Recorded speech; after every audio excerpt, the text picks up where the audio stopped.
Yeah. All right, here we go.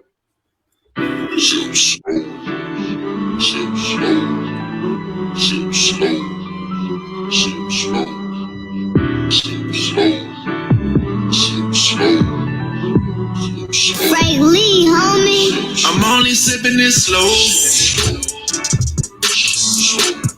Come with me on a ride. I'm only sipping it slow. Take a sip, I bet it get you right. And I only speak it if it's real, yeah. Only spill it if it's true, yeah. Everybody want the tea, so you already know the deal. I always sip slow. Come with me on a ride. I'm only sipping it slow. Only helping you grow. Tell you things that you need to hear, not only things you wanna know. Keeping you up on your current events, I swear the world's so cold. Talking about marriage and sports too. Man, you gotta catch the show. You better believe me. Got Ality Weezy, J Martin, that JT, make it look easy. Whenever they speaking about any topic, if I spoke about it, I was really about it. Ain't no front, I was real about it. In my white cup, it got Hen inside it. It's a message for everybody. Now I'm only sipping this slow. Come with me on a ride. I'm only sipping this slow. Take a sip, I bet it gets you right. And I only speak it if it's real, yeah. Only spill it if it's true, yeah. Everybody want the tea, so you already know the deal. I always sip slow. Come with me on a ride. I'm only sipping it slow. What it do? What the business is? It's the Sip Slow podcast, where we help ourselves as well as others. Raw, real, and uncut. Audio work weekly. It's your boy, Mr. Money Don't Sleep. So T Weezy can't rest. It's your boy JT. Morning, all, and it's your boy J Dub, man. Yeah, your boy Al checking in the building. Come on, man. We had that energy before we press play now. Let's bring it up a little bit. All right. I just mess with y'all, man. What y'all sipping on today? I'm on some Crowny Coke. Okay. Jay. I got a little coffee right now. Some of that Cafe Dumont. After a while, I got my Cavassier sitting in the freezer. Oh, boy. Man. Yeah, I'm gonna enjoy the game and chill. Yeah, I'll come with the big stuff. All right, Al. Yeah, I can't back that one. I am drinking a little cognac, but I ain't gonna cap it says Cavassier. It's a little Claude Chantilly. Oh yeah. VSOP. Oh yeah, I gotta add a little splash of Sprite. You messed with that before, Doug? What's that? That Claude? Yeah. I done had it before. Yeah. I try a little bit of everything. Every now and then, though, I'll treat myself. Okay. Well, man, I'm on some cranberry grape and some water this morning, man. What? Yeah, kind of did a little bit too much last night, but I got that purple bag in there waiting on me for later on, so we'll be ready. we ain't gonna sit here and not sip something watching the Super Bowl. So of course. Doug, man, did y'all have the party?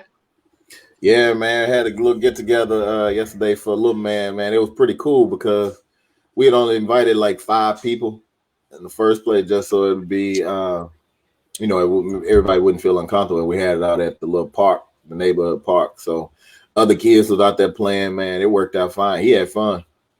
Okay. Hey, we wasn't able to make it. Oh shoot, all good, man. We know work comes first. Got to take care of home.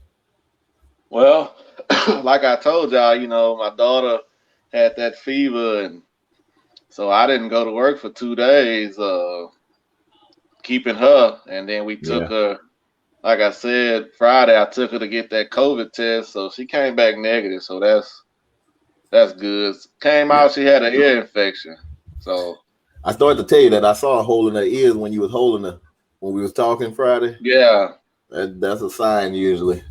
I'm glad she ain't nothing more.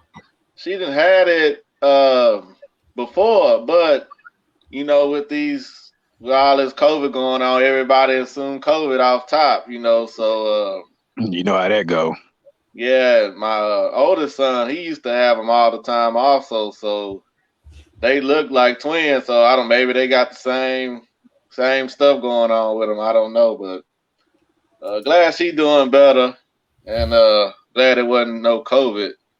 Yeah. So shit, what y'all been up to, huh, Jay?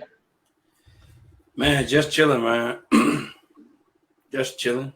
Well, I did a little yard work yesterday. We cut some more trees down the back and pulled that out. The boys washed the car a little bit, turned some corners, and that was it. Oh, you worked a little bit. Yeah, had to clean the back up.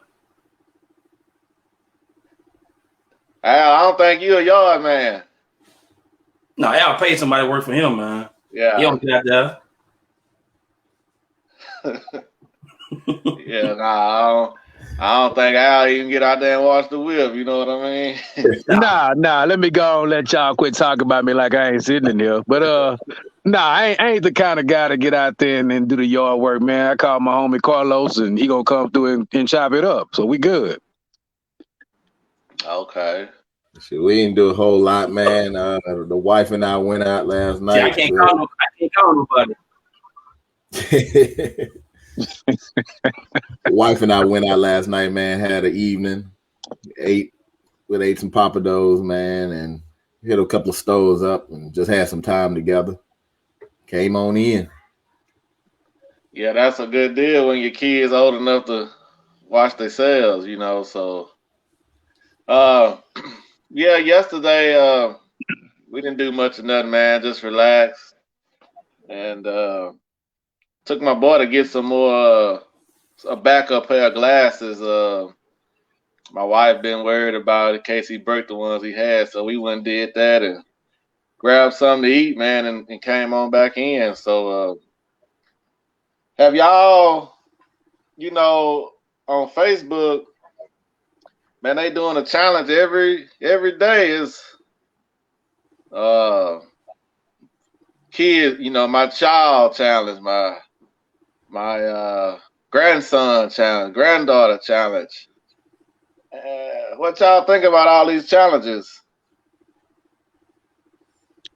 Me personally, I think it's just something to, pass time. For the fellas, I'm sure we like the Busted challenge. Was it called Busted? Yeah. Or Bustin', whatever. I don't know the name of it, but I know it when I see it. Trust that. But I think it's just something to pass time, and with this pandemic going on. What's good? Since you brought up like Busted challenge, and they got that silhouette challenge. It got to take a while for these people to, like coordinate that and get that all together. They not dressed up, then you got to go dress up, then you got to change clothes and. What I think, T, I don't think they just doing it all like that. You know what I mean? It might be like, for example, today's Sunday. They might, record that one Sunday. That with the, the no clothes on or whatnot. Yeah. They might record the next one on Monday. I don't think they just heavy like that. Just, going in there doing all that extra. I don't know, man. I think it's all kind of like one time, man. Wow. If they are, then salute to them. Yeah, a lot of people putting a lot of energy in some of this stuff. They could be doing something else. You know what I mean? Yeah, they could be. They must be on vacation or something. Man, I said they must ain't working. So you put energy on that, you could get up and go clock in somewhere. Run the business. Damn. Shit, for real though. I would think you probably, because it's on TikTok, you probably play part of it, pause it, change, and hit it back and do your thing. But I don't know, man. Really though, you think that? I mean, if they really doing that, T, that's a lot of work. I'm with you. If they doing that, that's a lot of work, man. I think that's probably how I go, man. Wow. My thing is like, what would be the purpose of it? Is it just for entertainment, or? Because I mean, I don't think you really gaining nothing from it. Just a lot of likes. Getting a lot of that. That's it. And views, huh? That's it. Yeah. Maybe it's a new exercise, man. Maybe it's just taking over as a new exercise. You work them hip joints out and that back, them knees. I think it's what I think it was what you said earlier, man. It's more like the about the likes. You know, this new world we live in today, man. It's all about your status, about how many followers you got, how many likes you got. That's throw, man. You know me, I'm not on social media, so you know. But that's me. Go ahead. Yeah, I be like a lot of people. Nothing wrong with getting your body done. You know, nothing wrong with that at all. But I'll tell my wife, like, well, what you gonna be, an IG model or something? You know, everybody can't be an IG model. You know, just because you get your body done, you ain't gonna get 1 million followers. You know, these other people getting paid off of taking pictures. I don't know. But Doug, man, we're gonna jump in this free game. Man, let's do it. Let's do it. So you know what we kind of talked about just now is kind of a segue into what I wanted to say. And it's like, you know, we got to stop liking stuff and start loving stuff more. Yeah. You know, a lot of times people want to get, you know, like you say, the likes and let that be the popularity. But let's make sure we start loving stuff, loving our people, loving what we do, loving trying to change, loving trying to make a difference. So again, that's my word for the day is you know, we got to get past liking and start loving stuff. That way you put more effort and your heart and time into it. Solid. That's all right. Yeah. I thought we was gonna do the little, you know, the Black History fact, but well, we'll kick it off next week. My bad, but sure, yeah. Well, you are listening to the Sip Slow podcast. So, Jay, man, how do you deal with people who never apologize or admit that they're wrong? Oh man, that's a good one. I don't know. It's kind of difficult. I guess you gotta kind of just, I don't know. I guess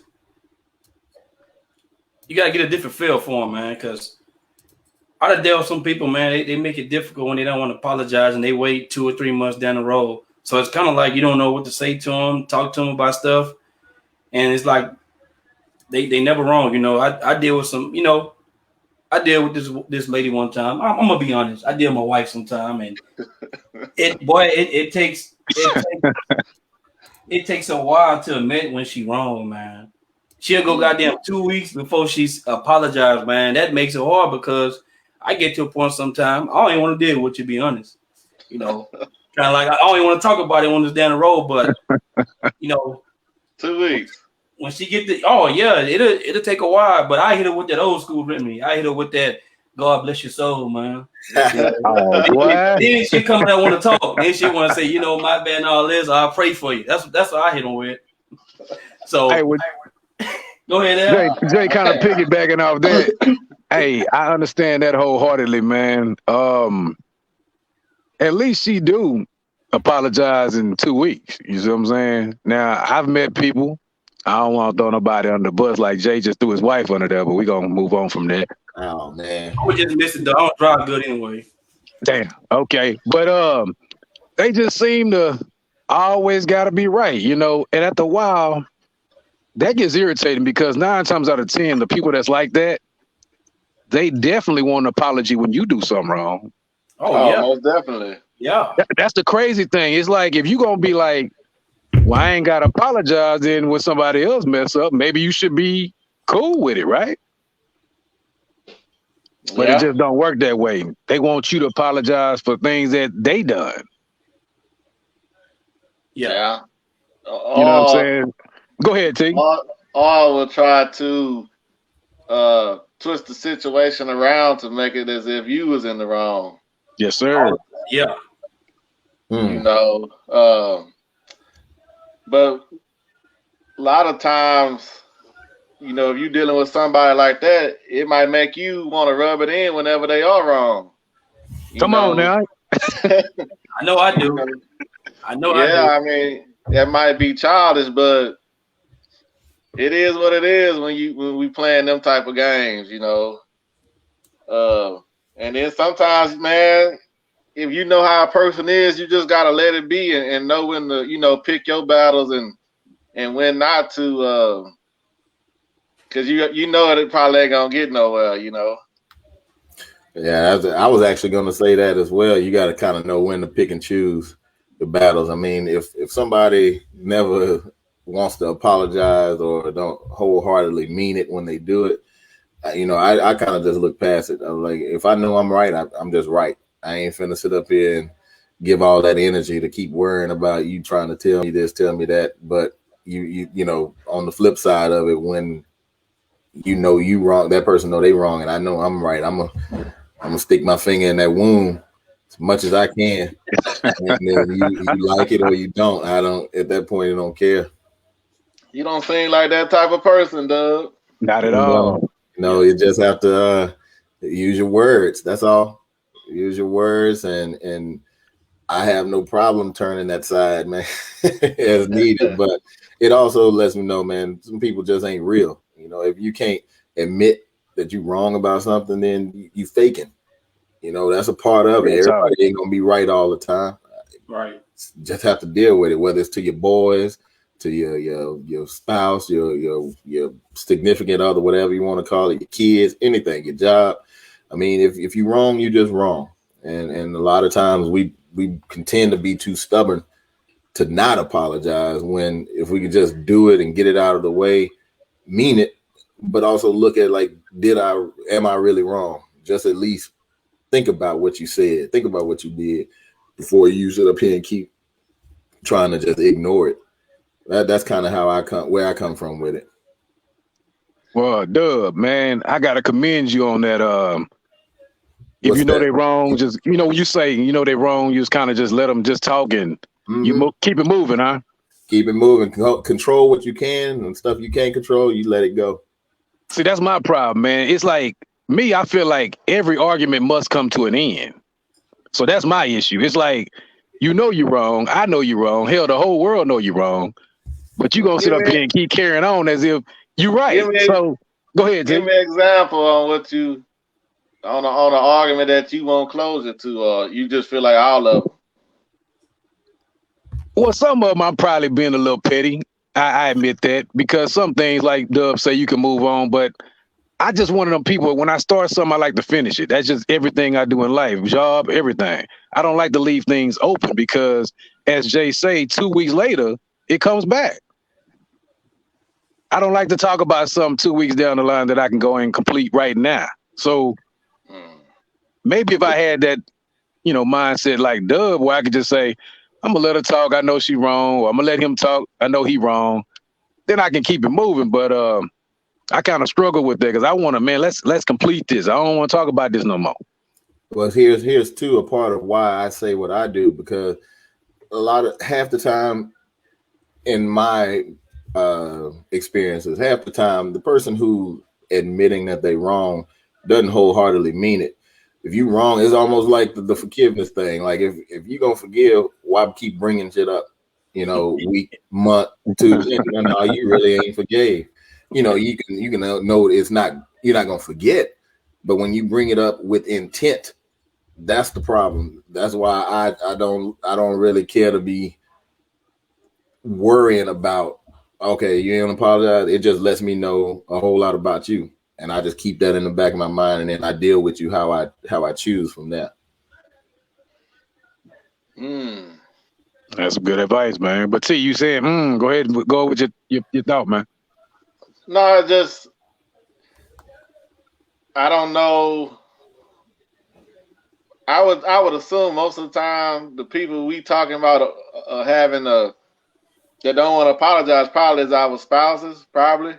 Yeah, I know mine do. In some cases. Or right. If not, the spouse is somebody that we love, because if somebody you don't care about, it is what it is, right? Yeah. Right. So, you know, you have to have some, everybody has to grow. So early in our relationship, my wife was kind of didn't want to apologize or keep arguments going. And as we kept going and going, well, now things have got to where if she wrong, she'll say, I'm sorry. And that go a long way. Yeah. That go a long way. So Truly does. if you're dealing with somebody and y'all dealing with each other for a long period of time, it should be some type of growth to where you can kind of move past those situations like that. It's Just really in my time. opinion. It's really time and patience too with that. It's a lot of time and being patient with them, because we all know a woman could be stubborn as hell, man. Also a man. So it's really just that patient and just having that mindset. Sometimes you just gotta blow over. Yeah. Man. Hey, I'm not big on the horoscopes and signs. I don't know much about them, but in just my dealings, the word Leo, that strike a nerve when I hear Leo, because this situation we're talking about right now, Leos, if you deal with a Leo man, Leo woman, it don't matter, Yeah, man. I'm a Leo. Man, you guys are the hardest to try to convince, the hardest to apologize. Y'all can't be wrong. There's not a wrong bone in y'all body. Like, everything y'all say is right. Don't say that, Al. Don't say that, man. I agree partly with that, but I got you. Now, you probably in your younger days when you, like you say, you and your wife were dating, whatever, maybe you wouldn't want to apologize. Maybe you've grown to apologize now, but I got a partner and he just happened to be a Leo, man. And this guy I've been knowing for over 20 years, and he's never apologized to me in life. His apology is to just move on like it never happened. That's his apology.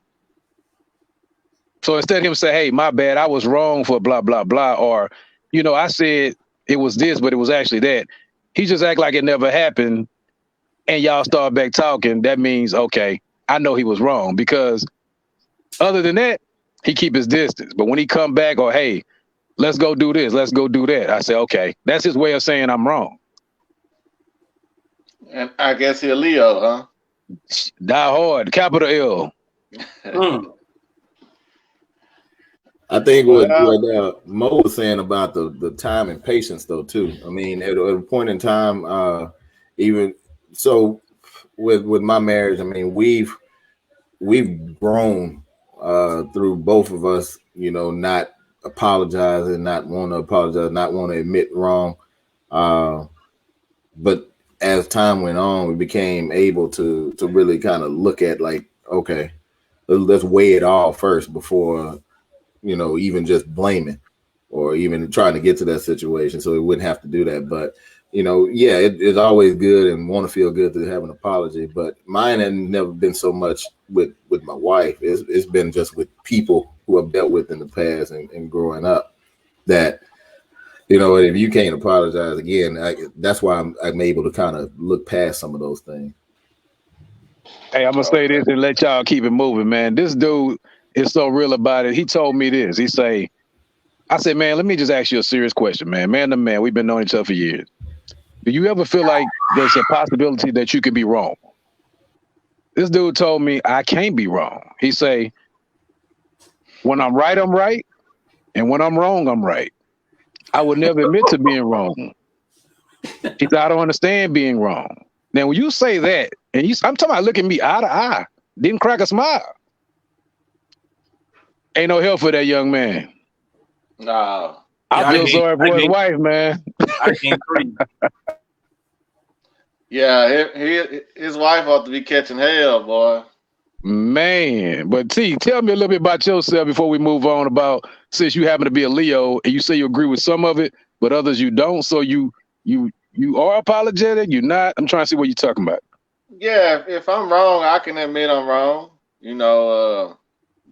But yeah, a lot of times I do feel when I make a comment, because I feel that I've got enough experience with it or know enough of what I'm talking about, I do feel that it's right. But I would be foolish to say, well, every time I speak that I'm right, so So that's why I say, yeah, I can agree with some of it and some of it, now.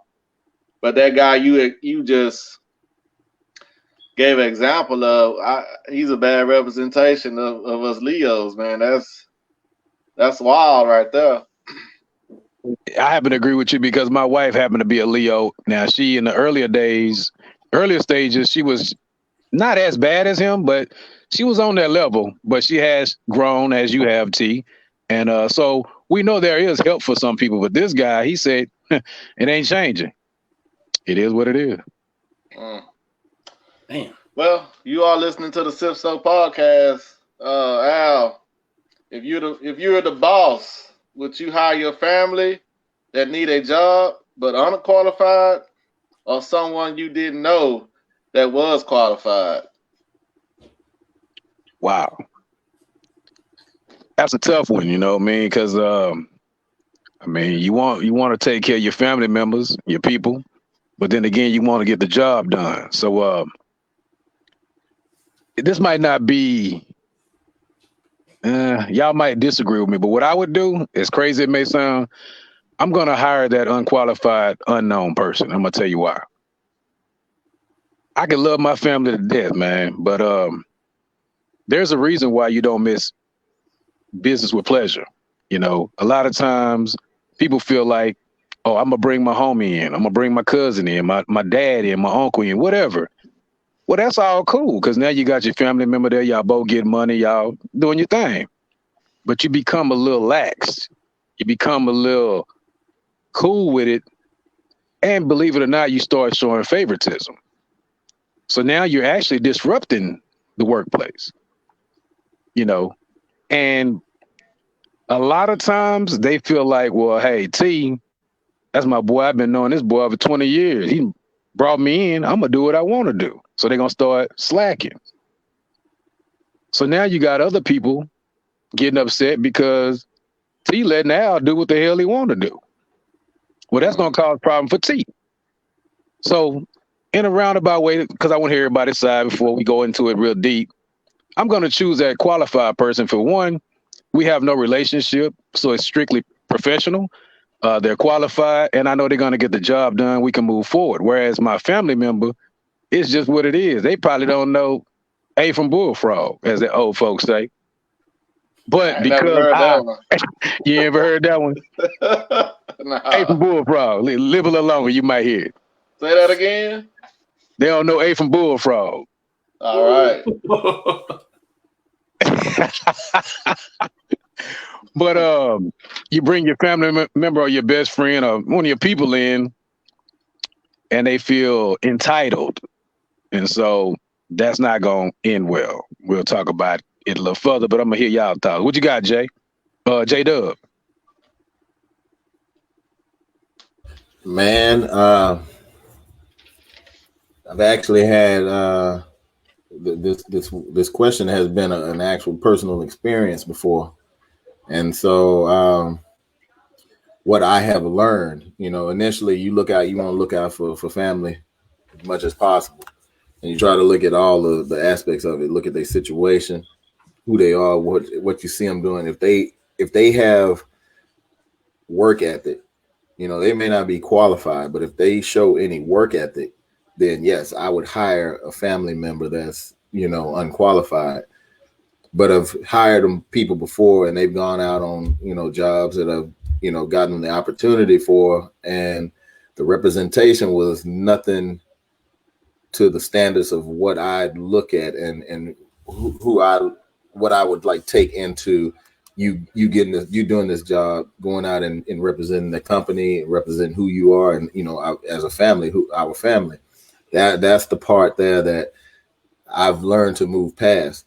And the one thing that I look at is work ethic. I mean, you can talk all you want, you can say all of this, but if you don't work and have that desire to do a job, complete it, and do it your best, regardless, I'm not gonna try to position you for a job. I would go with somebody that didn't know for the position rather than have that on my conscience about you're out there half-assing, not getting the job done. That I just won't do. And it's just a sad reality. But again, work ethic is huge with me. I mean, I do that with my kids. Take, for instance, right now, my daughter, she got accepted into Prairie View. Congratulations. Sometimes she's still, appreciate it. Sometimes she's still maybe not ready to be out, like that freedom and be out at college and stuff. And then my wife actually works up there too. So one, if you're not ready, we're not going to put you in that type of environment. We want, kind of gradually get you to that point. But also, your mom worked there. You're not going to be there. And if you're not giving your all, doing your best, going to put you in that to where people know her, my wife, and then you're there and not giving your all is not gonna work. We're just not gonna do that. You have to be equipped and have a work ethic to succeed. And if you don't have that, then I'd rather go with somebody from the outside or somebody I don't know any day.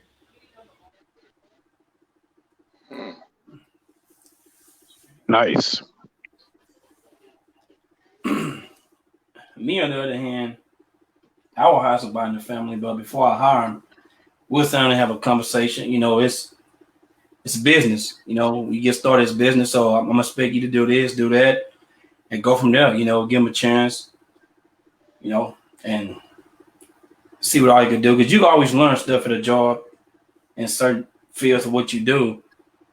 So it's people that do that. I mean, I know places that hire family a lot. Like they got to a point, a lot of companies that hire husband, wife, son-in-laws, everything, that someone don't have no qualification enough, but they give them a chance. And some learn, some don't, but they still there working because mom and daddy there. But so I would give my family member a chance anytime. Makes sense. Yeah, that I feel you, Jay. Because a lot of times we are not in positions to help our family or friends. But I also agree with Dub and Al, because a lot of times it just is not going to work out. I don't want to straddle the fence, but I'm gonna say that with our people, it's probably not gonna work out. You probably can talk to them and do what you need to do, and yeah, sometimes it will, but majority of times it probably won't work, because everything Al said, everything Dub said, they don't need me repeating it. But I do have a little story. So we, had some 18-wheelers, and we, hired a family member. And boy, it was always some shit, worried about what you making, thinking you cheating them out of money, thinking they should make half and half of what the truck make, and you don't have those problems out of somebody that you hire that you don't know. They might not want to work as hard because, hey, you my friend or cousin, brother, sister, whatever. But then on the other side, when that person left and he go work for the white man, well, he do whatever the white man say. It's no problem. There's no arguing with him. That's just how it be with our people. And that's just from experience right there, that 9 times out of 10, man, it's just not going to work. You would love to help out your family, but a lot of times they're going to want to take advantage of that situation. So for that, I have to say, no, but I understand where you're coming from, though, Jay. Yeah, but at a point, what you're saying, I got a story too, and that's what's crazy about it. A couple of years ago, this guy put my name down on the application, for a reference, man. I went and talked for him, know the cat. But when he got hired on, he was good for 2 weeks. He was in there working, coming on time. After that, he started coming in when he wanted to, talking crazy to him. They come to me. I thought this guy was, legit. Well, he was, but at a point now, I don't try to speak on nobody when they use me for a reference, man, because you come out there making people look bad too, and that reflects on me. Then I'm looking at him. You supposed to be some type of dude. You say you're good, but you up there cutting up. So then you just really cutting. You really just knocking it down. Well, they ain't gonna give nobody else a chance in color because you up here being ignorant.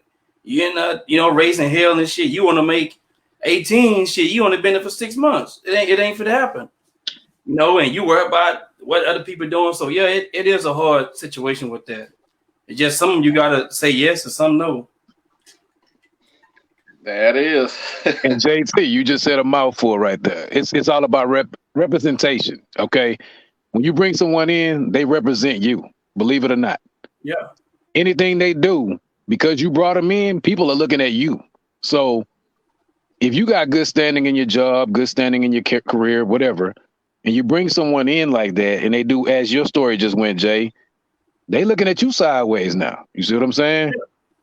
I can't afford to do that. You know what I'm saying? So that's why even more so, I know I ain't trying to beat a dead horse. It's more so helping prove the point.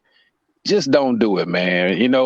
There may be some times where somebody actually, your family, friends, a good worker, hard worker, as Dub say, good work ethics. But as T said, and I'm saying, a lot of times it's going to be that other side. So to bring it full circle, if you're going to represent me, I'm rather take a chance on someone that I don't know, that I know is qualified, because at least they're qualified. We can work on their attitude, but at least they're qualified. Their work ethics is good.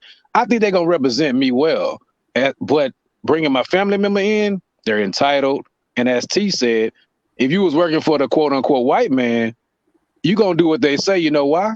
Because they're going to fire your ass and you ain't going to have no job. But see, because your boy Al or your uncle Al, your cousin Al, whatever, he ain't going to fire you because he love you. He don't want to see you out there on them streets doing nothing crazy or hungry. All so right. That's what it is, T. They going to work for the quote unquote white man because he'll fire your ass. Ain't no respect of persons. Straight up. Yeah. But, so that's what I'm going to do. I'm going to leave it there. Just to tighten it up and we'll get off of it. Then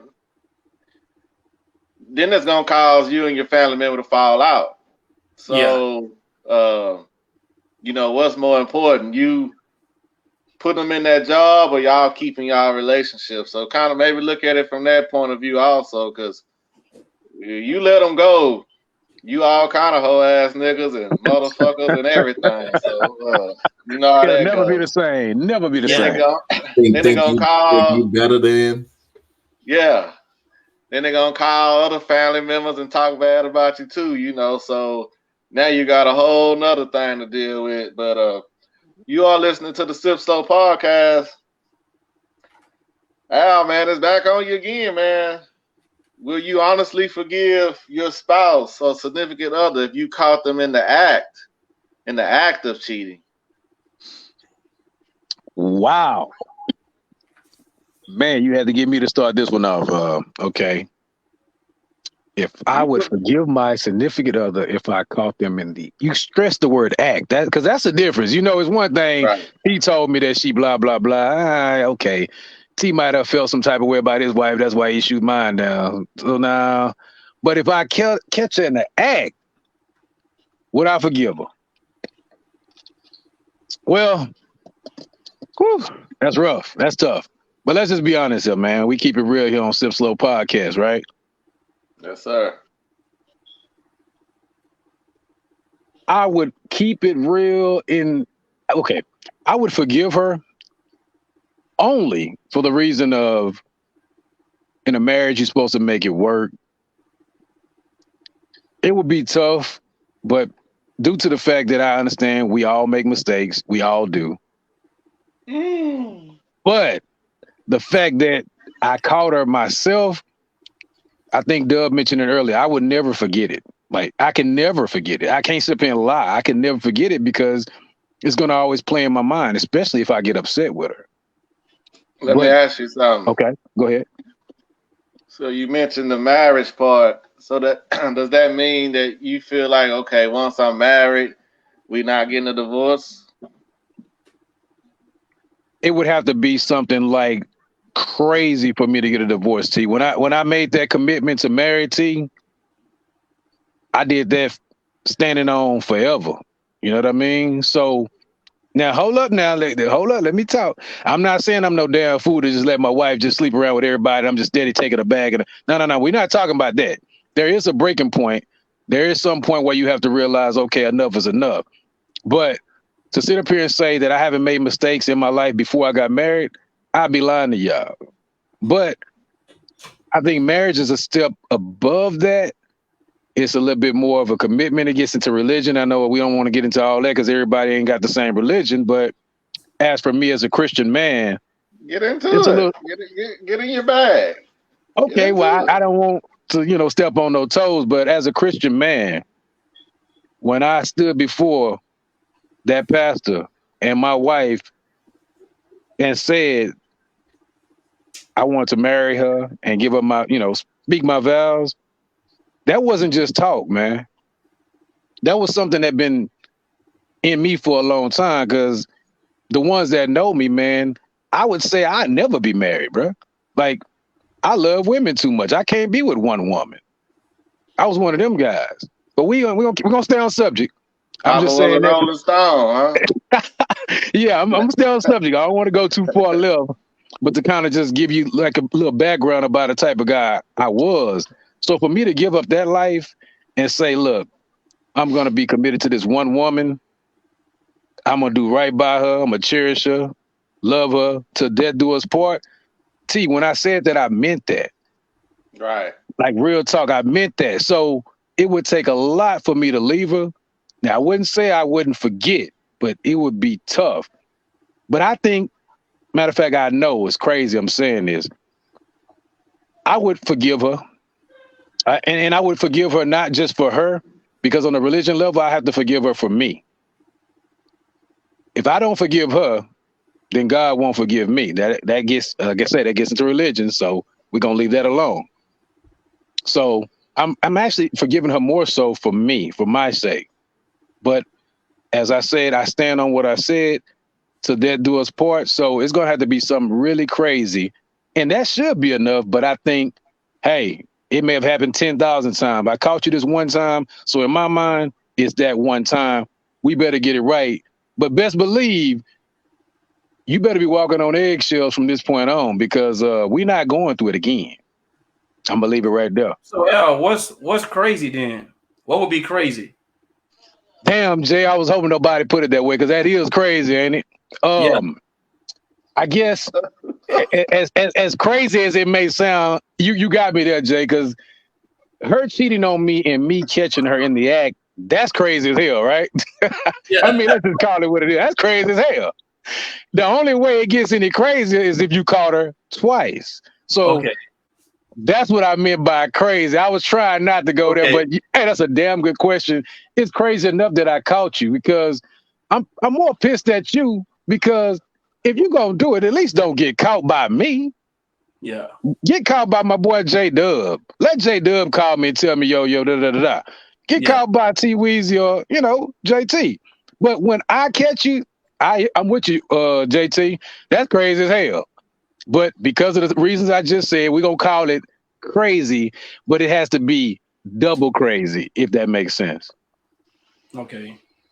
I mean, for me, I forgive, but that's it. If I caught you in the act, you and him, somebody going to be on the news first. Because, I shouldn't catch you in the first place.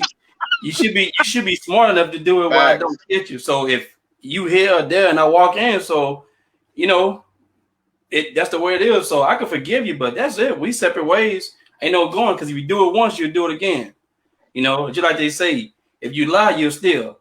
Come on. So that make you a sinner. Come on. With that being said, you always gonna have your hand in the cookie jar, man. So we go ahead, co-parent, go our ways. But no, I ain't for the beginning hurting again, man. Because after a while, you only can take so much before you nut up. Damn. You know? So I forgive, but if I catch you in the act, that's it. Yeah, in the act. That's what I'm saying. The act, that's hard. It ain't, I mean, you finna do something. You ain't talking, you ain't reading no books, If I walk in and I catch you in the act of cheating, now it's gonna turn to, is you gonna forgive me? Yeah. Because oh man, hold up. Yeah, that's hard. I don't think you just gonna close the door and go outside to everything done. So that in the act makes it a whole different question to me. So I don't know. I can't. I ain't forgiving you. Damn. Yeah, I think I have to agree. The in the act part is what would cause me not to. I don't. There's a lot I think I could take, and a lot I can deal with, and we could talk through over time. Directly seeing and knowing, somebody jumping up and down on what was mine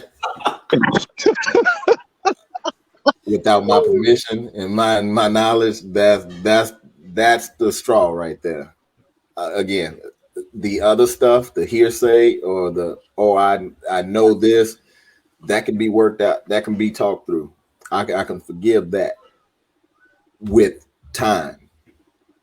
But right. the act of,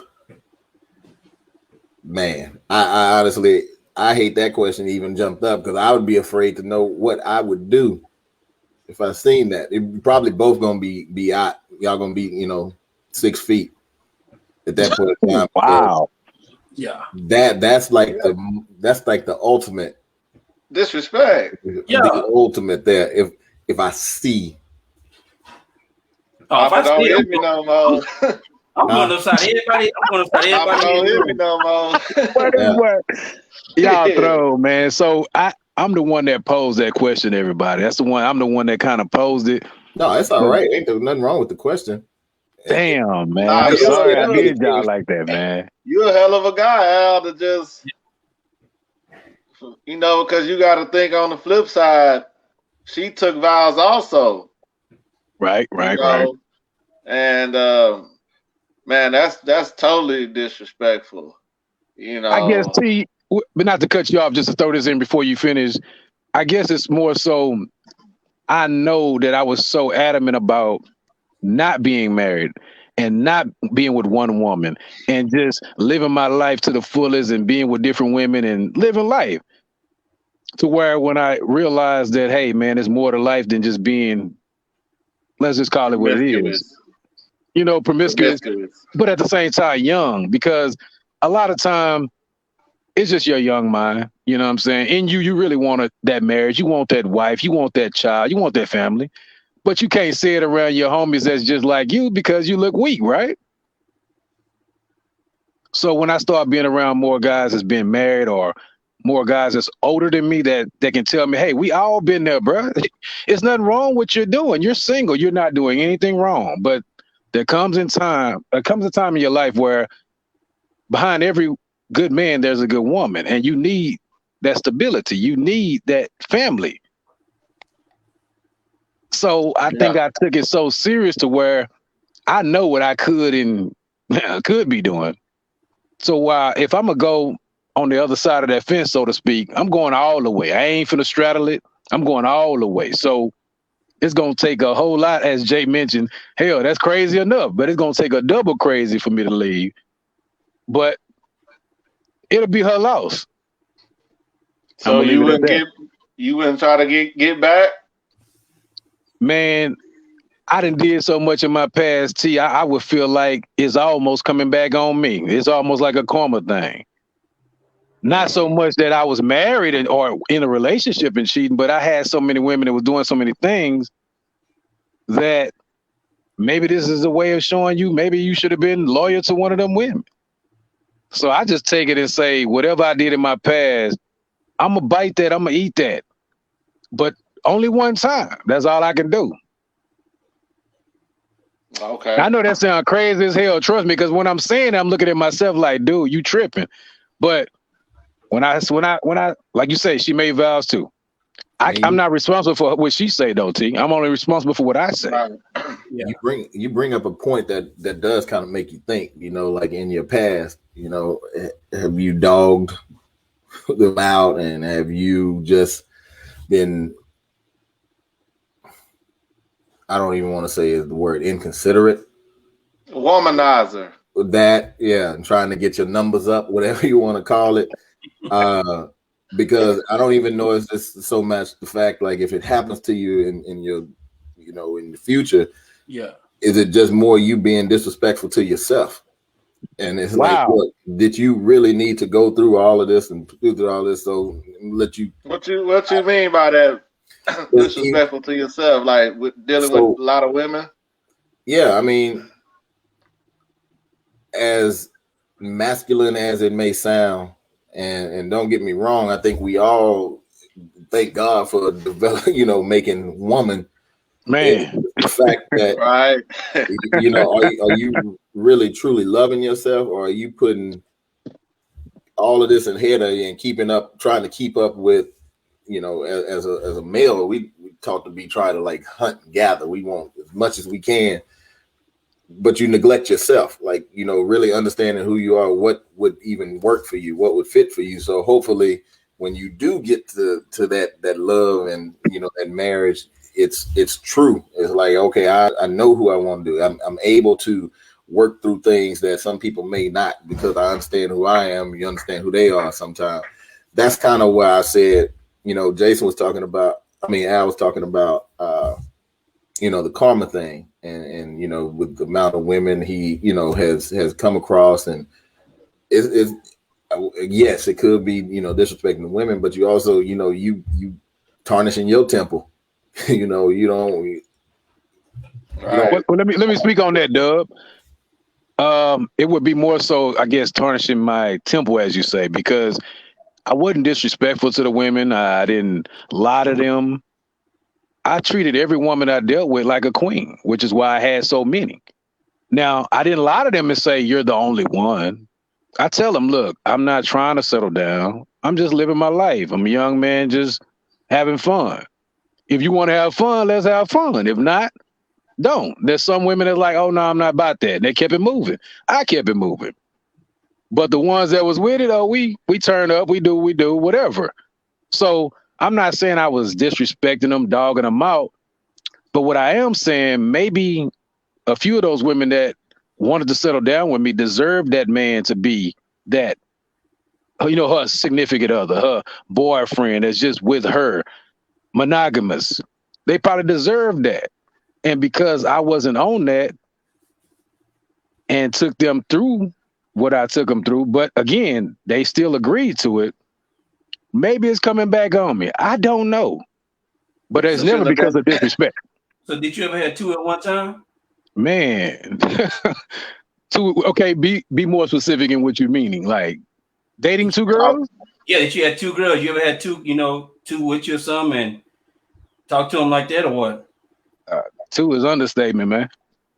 So, see, I feel like if you, man, we probably out subject, but yeah, hold on, we gotta get back in there.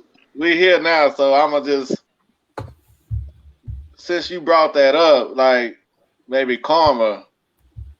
If you out here being a player, okay, you doing your thing. Do players meet the mothers and the family? Because see, wow. I think that's because, and I ain't putting your business out there, but I know you met family, and true. I don't think players move like that, and that's probably gave false hope to some of these women. There it is, see.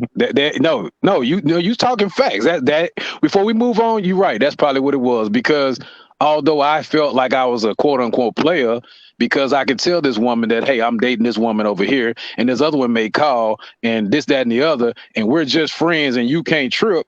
They all knew that, but you're right. I treat them so much like a queen because, hey, man, you so cool. I want you to meet my dad. I go meet the dad. I want you to meet my brother. I go meet the brother. I want you to meet my mom. So I thought by doing whatever they wanted and be honest with them that I was still a player, but I wasn't lying. But you saying because I was doing all that extra, they might have felt like I was a little bit more than just a homie. Yeah, maybe. Hey, yeah, he's saying this shit, or he doing what he doing right now, but he wouldn't be going to meet my mama them if he wasn't feeling me like that, and I could change him, but I just felt like, that real, not to say you wasn't a real player, but that hardcore player, he ain't mean no family and all that. It's just dealing with you, he out the door, but it's something that came to my mind, man. Okay, we'll say that and keep it moving. So you're right. So that's maybe it's karma from just what you said, T. Because I wasn't a true player. We just calling it what it is. I wasn't a true player in that sense. So when I say player, most of y'all think I'm dogging. I went, nah, I did everything I just explained. They was my queen. But how would it be karma if you're not married, though? And that's the thing. I have talked to somebody about this before. They said it's not karma because you wasn't married, you wasn't committed to none of them women, and you kept it real. But I just look at it where T saying maybe I misled them. Maybe it wasn't the karma. Maybe it was just hurt. Yeah. What the stain or scars you may have left on their lives from your situation, and maybe it's just coming back. Maybe that, I don't know. But nothing has happened, so let's not even be saying we don't want to speak none of that type of stuff in existence either. So we just talking, but hypothetical. But you are listening to the Sip Slow podcast, and this being Black History Month, it had me thinking, well, what were we taught about Black history in school, and do the schools actually do a good job in teaching Black history? So when you look at history is his story, So when you depend on someone else to give you your history, then they can tell you whatever they want to tell you about it. To me in school, they might have touched on, I'm just speaking on where I was at school at. Maybe somebody else have different experiences, but just a few people that might have did some inventions, but most of it was centered around Martin Luther King Jr.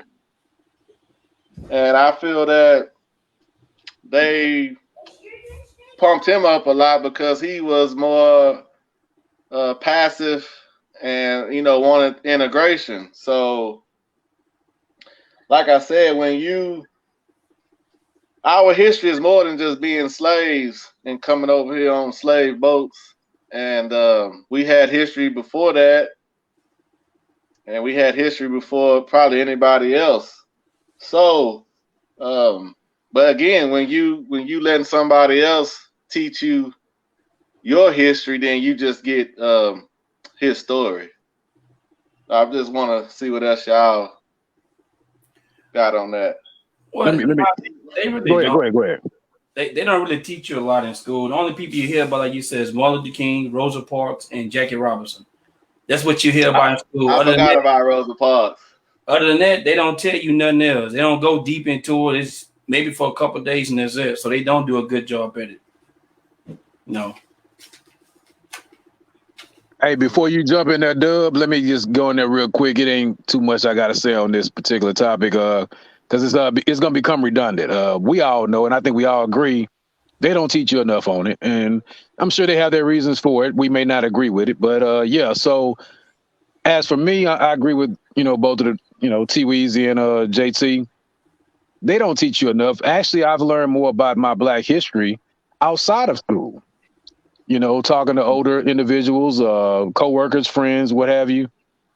And they tell me things that I would have never known had they told me. And I'm thinking, they'll question, like, you didn't learn that in school? And they kind of looking at me always sideways. I'm like, but no, I didn't know the first man that invented AC air conditioning was a black man. I didn't know that. Go look it up. That's true. Tell me y'all learned that in school? Nah.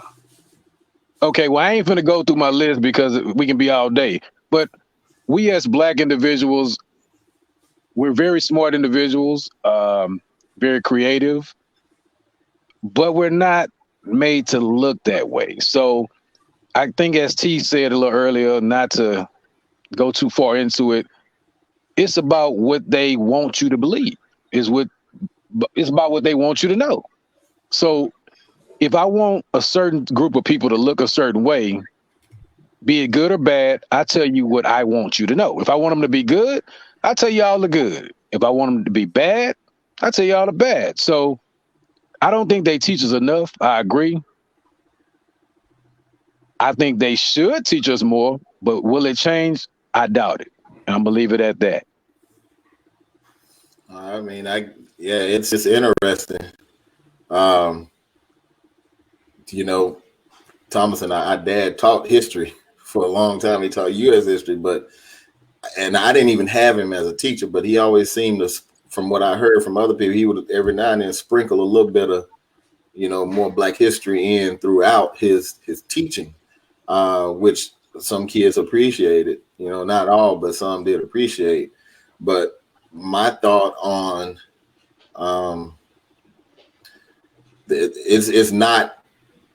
it's not handled well in the schools. I mean, like you say, we know about the main figures, the Barton, the Rosa, but it almost gets to the point to where students don't respect or appreciate the African Americans who've made valuable contributions in the world, in the society, and they're not taught to respect and appreciate that African American history, and then the end result becomes what we see today is racism.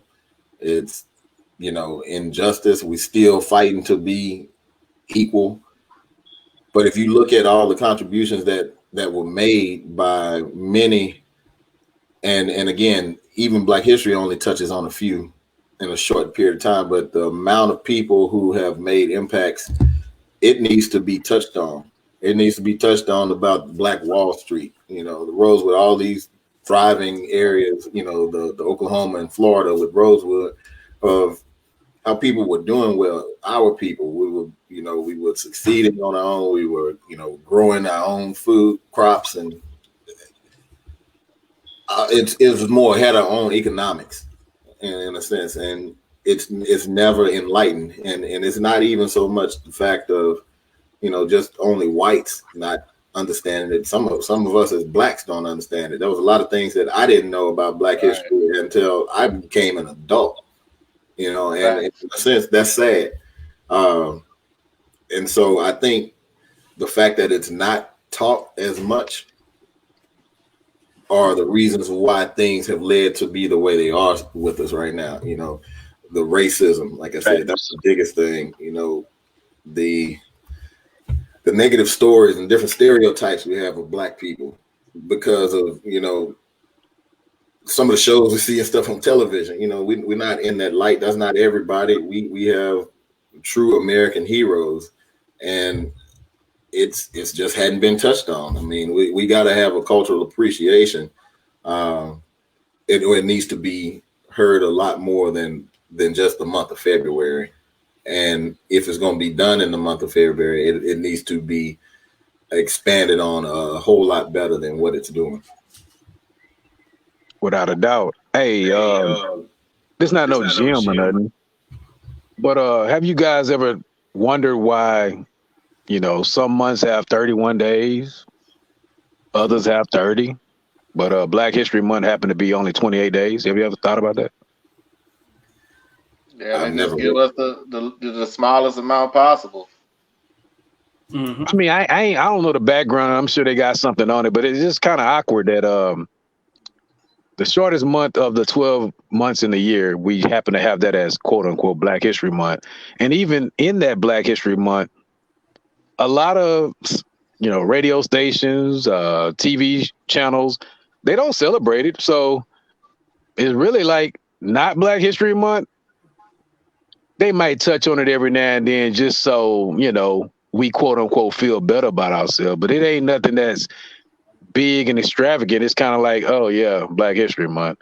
They celebrate Groundhog Day more than they do the Black History Month.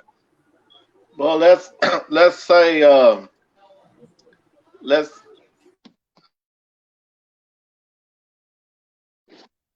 start with they, right? Because it's not the school's job to teach Black history.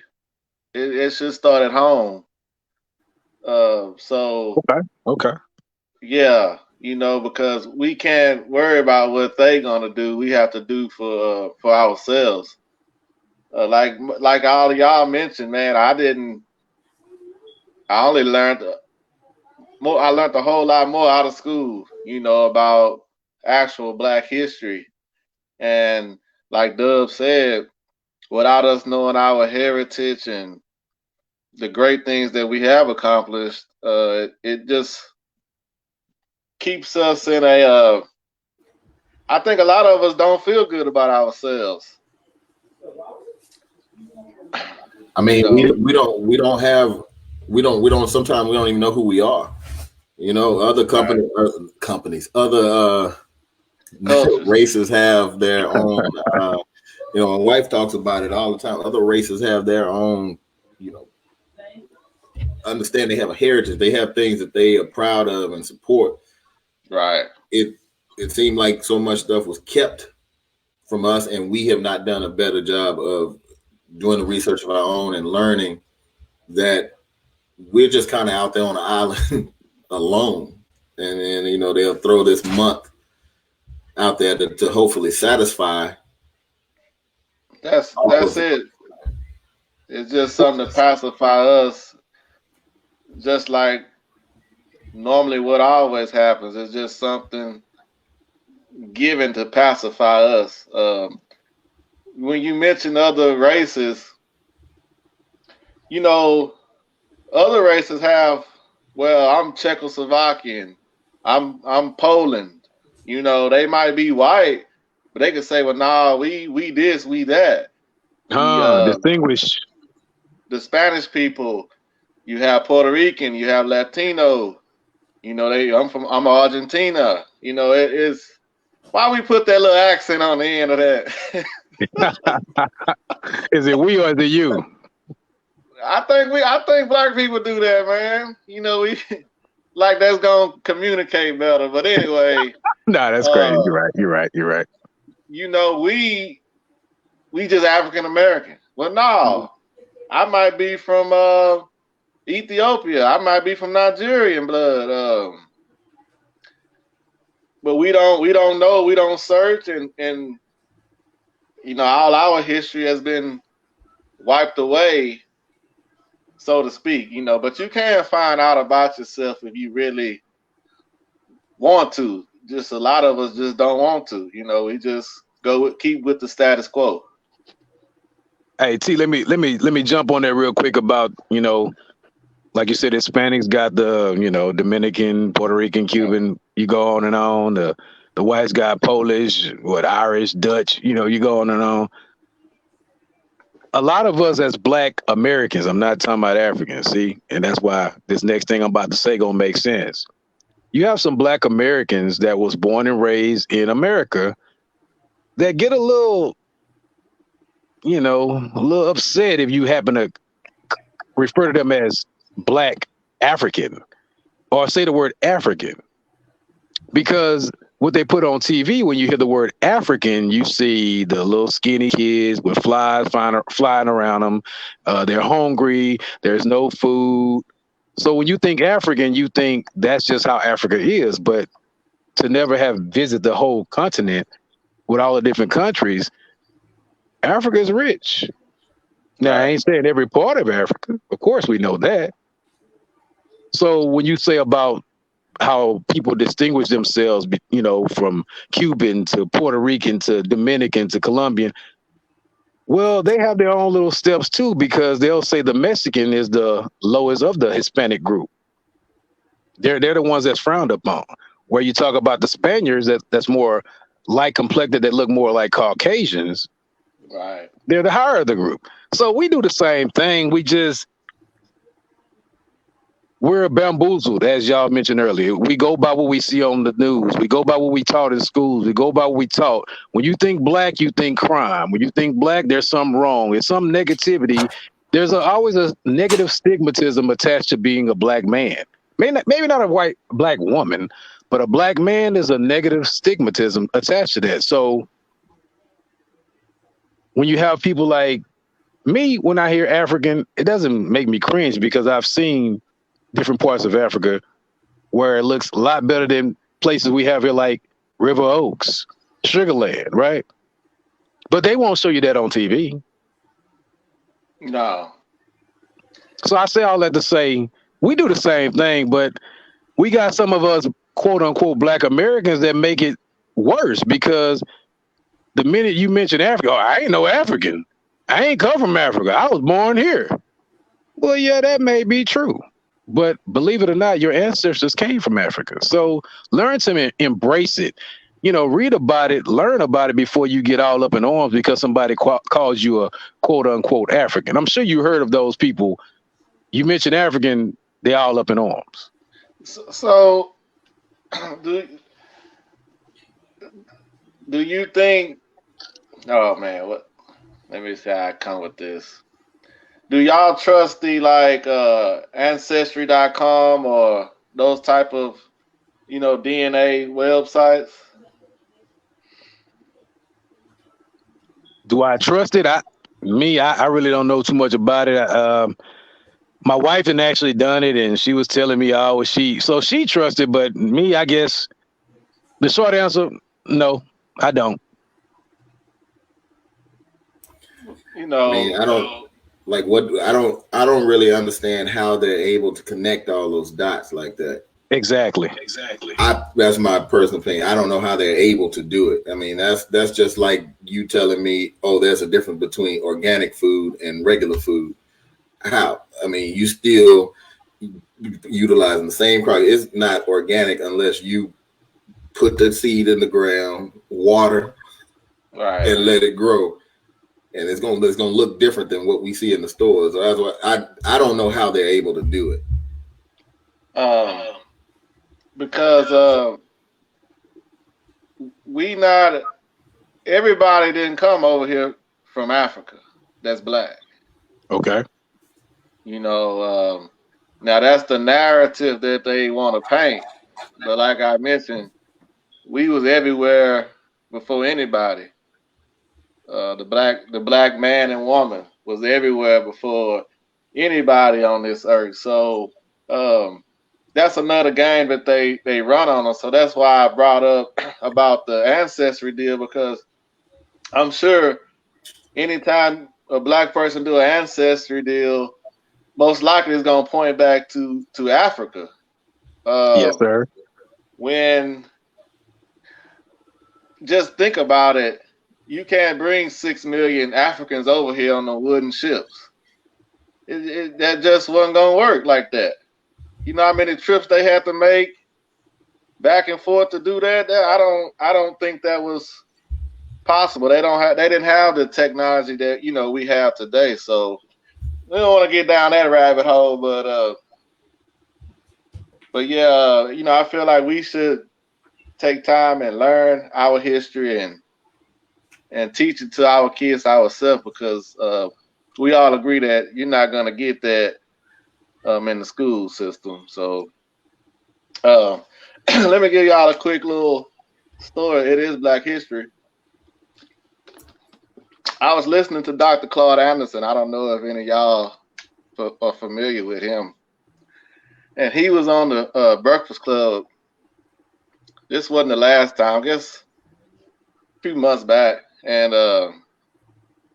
he was talking about how, Rosa Parks refused to, she wanted to sit up front or go to the back. Which one was it? Sit in the front. Yeah. And ironically, we all used to get on the bus, want to sit in the back, but that's just That's crazy, ain't it? that's crazy. She didn't want to So, go to the back. Now we dying to go to the back, but go ahead. right. So he said, well, you know, back then it was segregated, and we had our own, meaning black people had their own businesses. So we had our own busing system, our own cab services. But They when didn't she teach me that pulled, in school. They didn't teach me that, but go no, ahead. but when she pulled that number of wanting to ride on the white bus and sit up front, and now you had Dr. King and all them pushing for that movement of integration, that killed all the black businesses that was busing, cab. So by her doing that, it killed a whole lot of black businesses and made them go out of business, because once you could get on the white bus, the black bus wasn't good enough no more for our people. So Wow. we have a lot of psychological damage that has been done to us, consciously and subconsciously, and we are fighting years of oppression that, even though we don't meet, like us right here, we don't just feel it, like we good, but psychologically, subconsciously, we all dealing with it if you're a black person. Like you know. So that was just something I wanted to share right there. That's nice, though. If you are listening to this on Facebook, like it, share it. Even when it's over with, you can still share it, and people can check us out. Remember to like it, leave comments. We welcome all comments as usual. So, has Kevin Durant had the best teammates in NBA history? JT. Yeah, he have. From being in Oklahoma, Golden State, and T-Wade, where he's at now, he got some good players around him, and yeah, he got the best teammates. I brought that up because a lot of people want to compare KD to LeBron, but I don't think there's much of a comparison, you know. So when I saw that little question, I had to agree with it. I think he has had 3 different teams that's with some great teammates, at least a great 1 and 2 punches with him. So I have to agree with that. Well, see, I happen to agree with both of y'all. He has had the best teammates now, like you say, OKC, Golden State, and now Brooklyn. I can't say he's not comparable to LeBron, because LeBron has had his fair share of players as well in Miami, as well as LA. Now, in Cleveland, he was by himself. I mean, it was LeBron, me, Dub, T-Weezy, and JT. You know, that's how it was. So we understand that. But let's not say LeBron has not had any players. He's had all-star players. And now in LA, he has a superstar. But if we comparing, I know that's not the question, but I'm just going to put it out there. I would say Kevin Durant has had better players than LeBron, which is why LeBron should get the crown, because he's done more with less, if that makes sense. And I'm going to let Dub take it off from there. I'm a kind of side with you as well, Al, on this one. I think to compare, I know it's been a big topic about, is he either, what is it, good as LeBron or better than LeBron? That's kind of the new. I think the only thing we can look at is from a skill standpoint on that side. But I have to agree as well. I mean, I think KD has had great teammates, probably the best. But again, only place that LeBron didn't have solid teammates was in Cleveland, just for his beginning of his career. He did have Kyrie when they won, so it's not like he didn't have another person who can carry a load. But if you think about it, so in OKC, KD had what, Westbrook and who? Two James Harden. MVPs. Yeah. Two MVPs. Okay. So in leading scores. And then when he was in Golden State, he had 3 other, MVP caliber Hall of Fame players. Now, when he goes to Brooklyn, he only had Kyrie, and then just now added James Harden. LeBron, he had nobody his beginning years in Cleveland, but then he got Kyrie. He had me over there. That's all he had. He went to Miami. He had not only Bosh, Wade, and Ray Allen. Come on, Ray Allen wasn't on that level. Who won the championship for him? Ray Allen. I'm not. But wait, let me finish. Yeah. Though. And then he goes to LA, and now he has AD, who is a superstar. So either way it goes, he has had a sidekick, no matter how you look at it. So that's why I say if you're gonna compare them to, it's only gonna be based on their skill. But I think we kind of missing the question. Kevin Durant has had the best teammates in NBA history. So comparing, like right now with the Lakers, all LeBron has is AD. That's it. Can I jump in real quick, T, on just that little point you just said? I'm with you on that, T, because Durant joined a team that has already won 2 championships back to back, right? Correct. LeBron only went to teams that hadn't won anything at all in Cleveland. We know that. He went to Miami. At that time, they wouldn't like that. And then when he went to LA was on the downfall. They hadn't won it over 10 years? So we can't just say LeBron just joined up with AD the first year because we know that didn't happen. And we can't say LeBron has joined teams that's already ready-made like Durant. So I know we may have a little favoritism. What I'm sensing here is y'all correct me here. It seems like T Weezy kind of like a LeBron fan, and it seems like J-Dub is more like a Durant fan.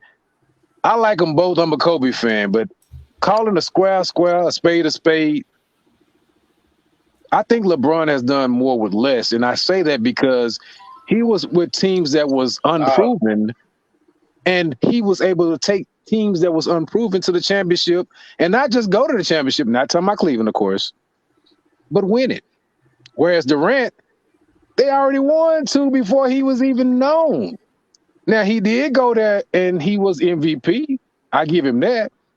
But they didn't need him to win another chip. Come on, man. Let's be real. I'm going to leave it at that. So I'm not saying that I'm a fan of either like that. I like both of them. I like both of their game. I'm just not sure how to say that Kevin has had the best teammates in history because he only won in one location where he did have the best teammates there. But they didn't do anything in Oklahoma. And, now he's just starting out with the Nets, so we don't really know or can say. But we can look at LeBron has won in Cleveland. With whomever he had, he's won in Miami with whomever he had, and he's won in LA with whomever he had. That's just a testament to LeBron.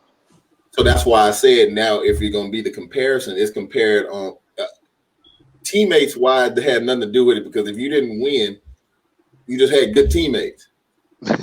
Okay. Well, we always disagree on that. Come on, JT. Come on now. You're a sports fan. I said he had the best teammates, but do you think that winning the championship is the only thing that matters, or if I'm playing a game, I play to win. So yeah, that's my main goal, to win a championship. If I don't win a championship, I fail. But hold on, before we go to wait, that, though, T. Hold on, T. Hold on, Al. All right. What I'm saying, Jay, is does winning the championship make you, or not winning the championship make your teammates any lesser? Because when you stack up Harden and Westbrook, and then you come back with Curry, Klay Thompson, and Draymond Green, now you back with Kyrie and Harden, and that's some hell of a combinations, championship or not. Yeah, that is. But that's a failure to be on a team like that with 3 superstars that don't win. It is. Yeah, that's it is. That's a testament to Kevin Durant. Yeah, and being on that super team, man. For right now, people say it look good, but they losing to weak teams. So I look at it. But hold up, Dub. JT just said it. Being a super team, okay? When you're a super team, that super changes everything. When it's super, it's automatic. If you super, you don't lose. Now, LeBron, they called LeBron super last year. I don't think it was super, but guess what? He won. Durant, when they called it super, who did they lose to? Let's go back. Hold on. Let's all get on the same page. Who did the Golden State Warriors lose to in the finals?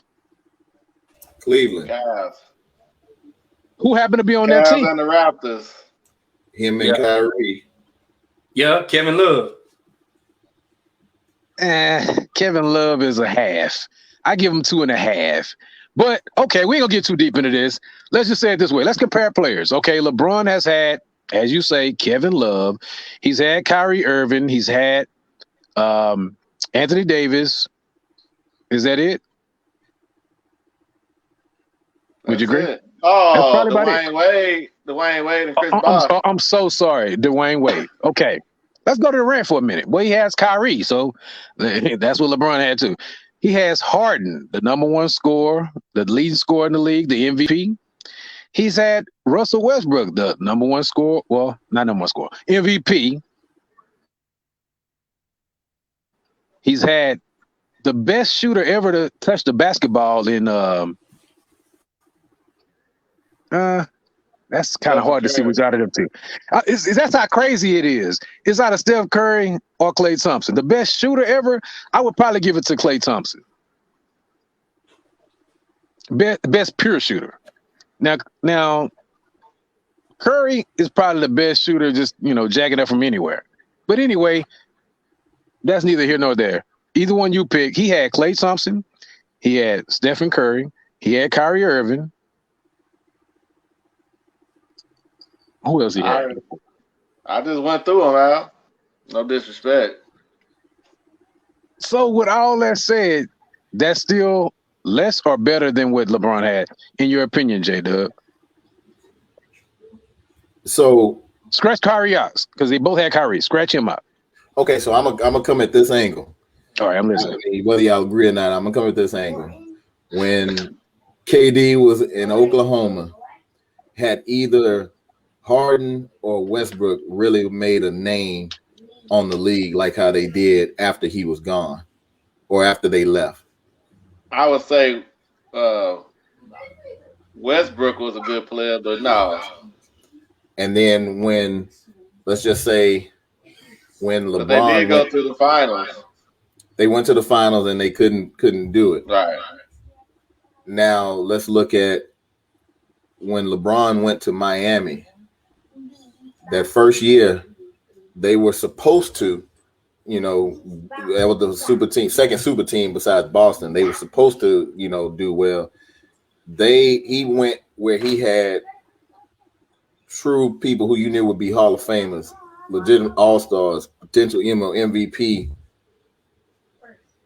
caliber players.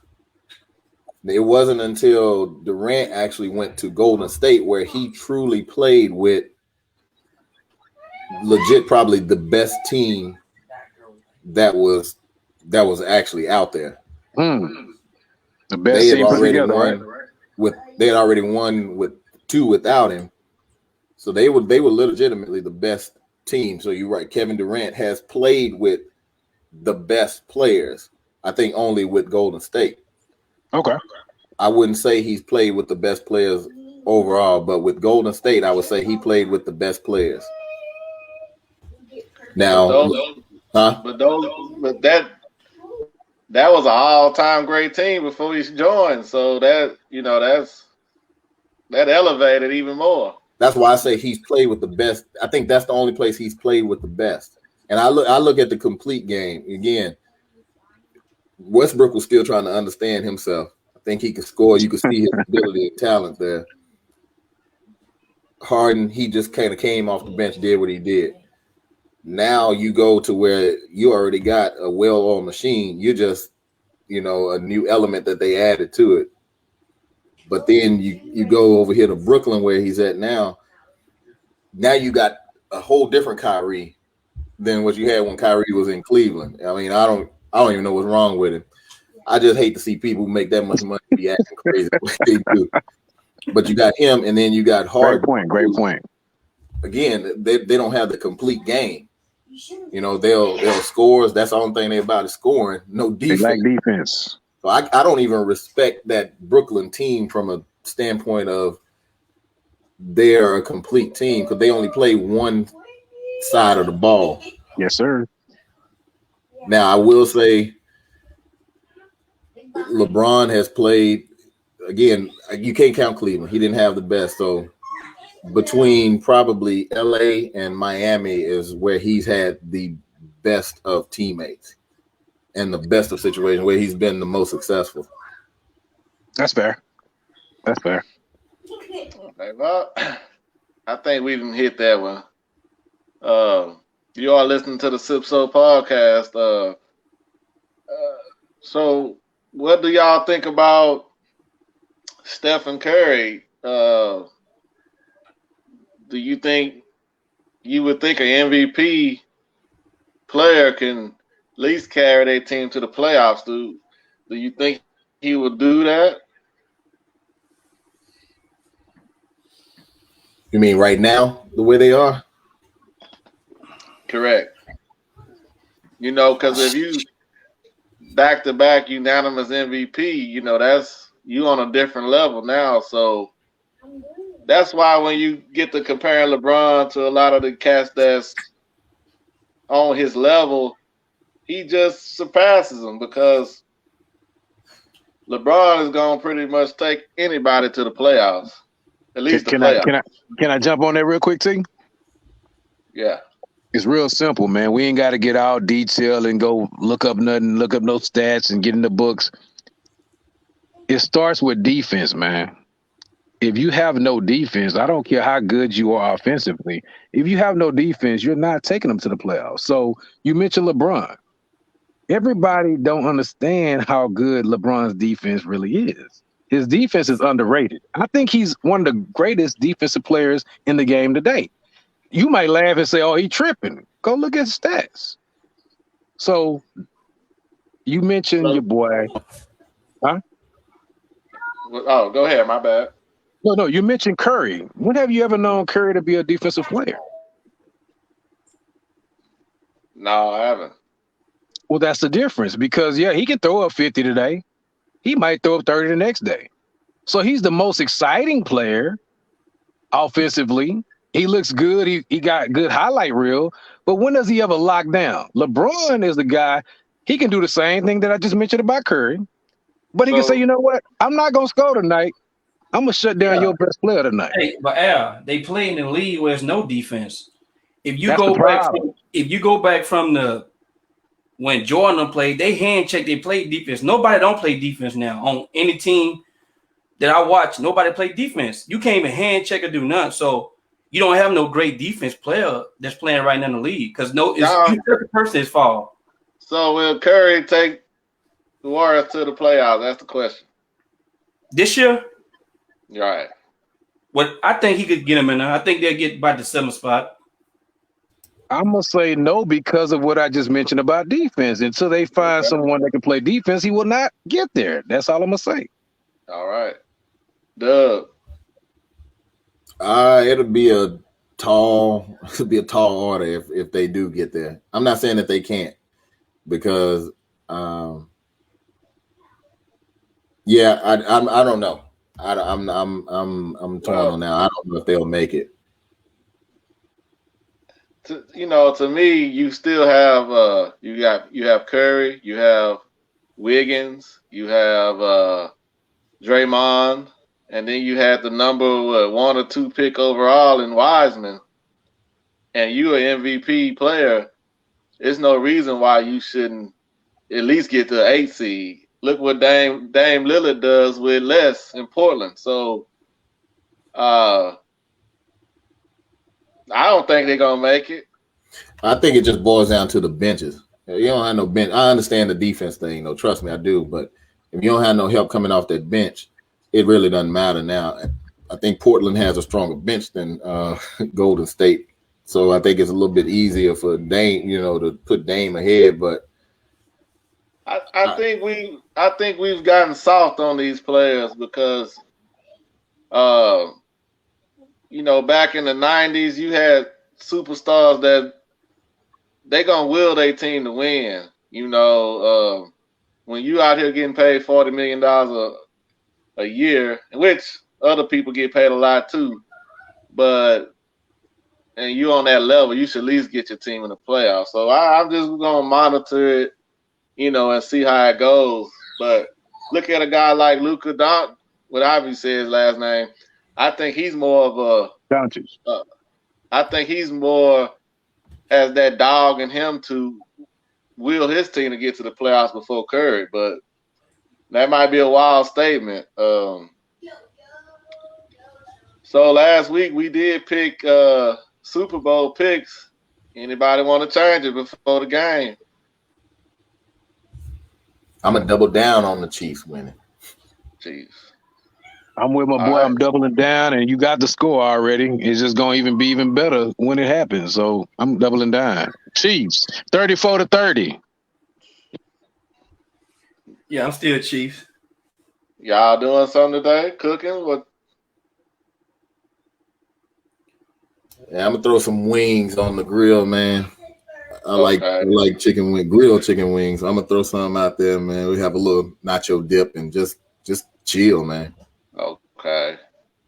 Damn, we think the same. That's what we doing. Nacho dip and wings. Yes, sir. And that Cavassier.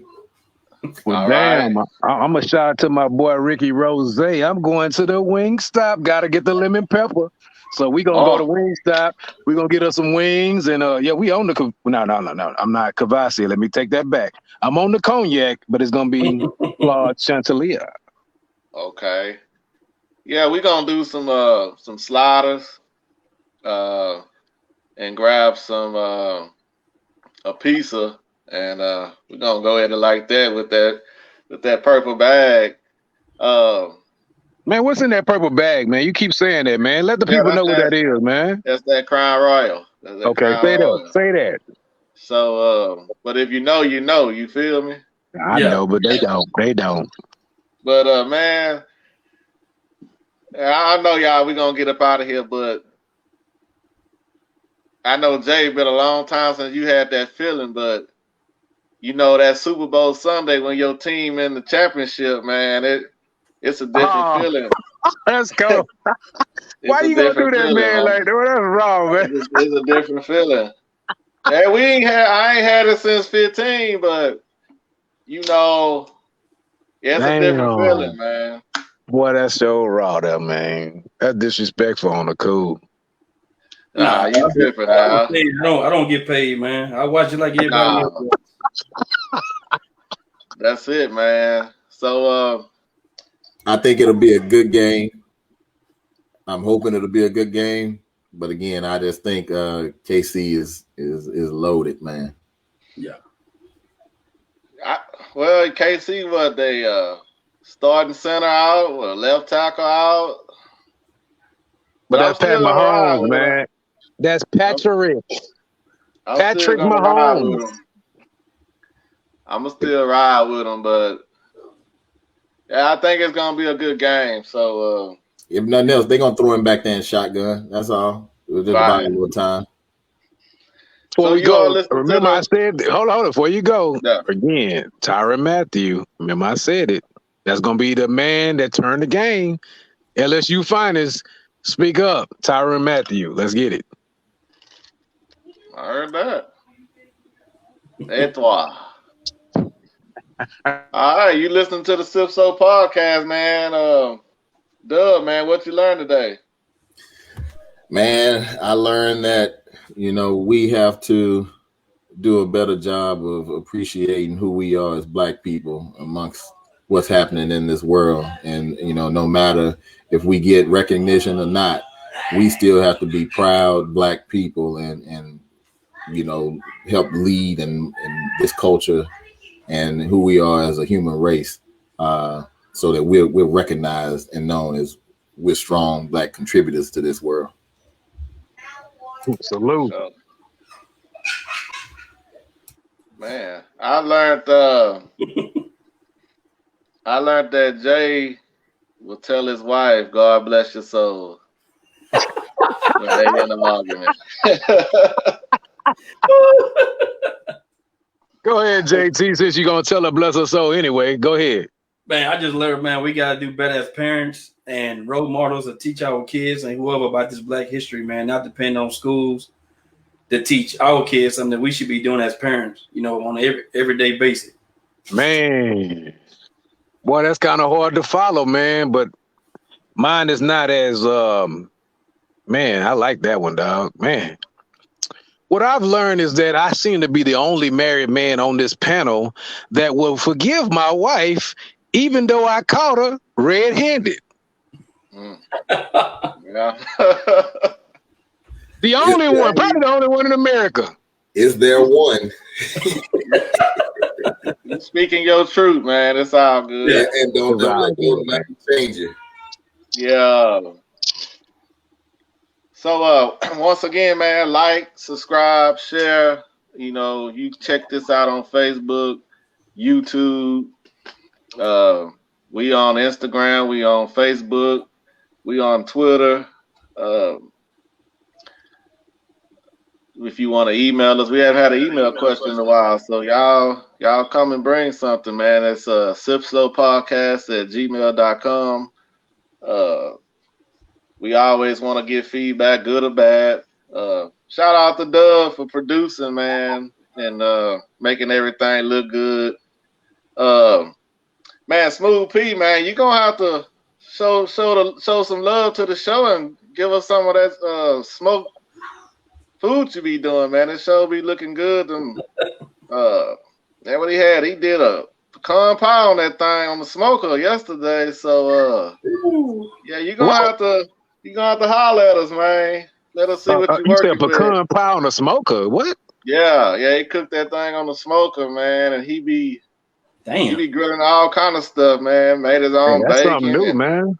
Salute. I ain't never heard of that. Yeah. Shout out to Doug Hayes Kaufman, man. Always hollering at us on Instagram and a long-time listener. Shout out to my people out there in Florida listening also. So with that being said, anybody else got any shout outs or something they want to say before we get out of here? Man, I just want to say shout out to everybody that really understands the meaning of Black History Month, because as we all agreed, you ain't going to learn it in school. So if you really understand it, that means you've been doing your homework, you've been doing your due diligence, and you've been talking to people that's more knowledgeable than a lot of these schools. So shout out to you people that really understand what Black History Month truly means. For sure. Doug, anything? I want to shout out to my boy Rob D. West making this shirt. Okay. This is America. We built this place, and we don't want to let nothing be forgotten that we did. Hey, shoot his information out though. Oh, okay. I'll definitely do that. Yeah. All right, man. Well, hope everybody enjoy their Sunday. I know you'll hear this on Tuesday if you listen to the audio, but enjoy yourself, drink responsibly. And we know that you could have been anywhere in the world, but you here with us, man, and we going to sip slow. We going to live fast. Peace out.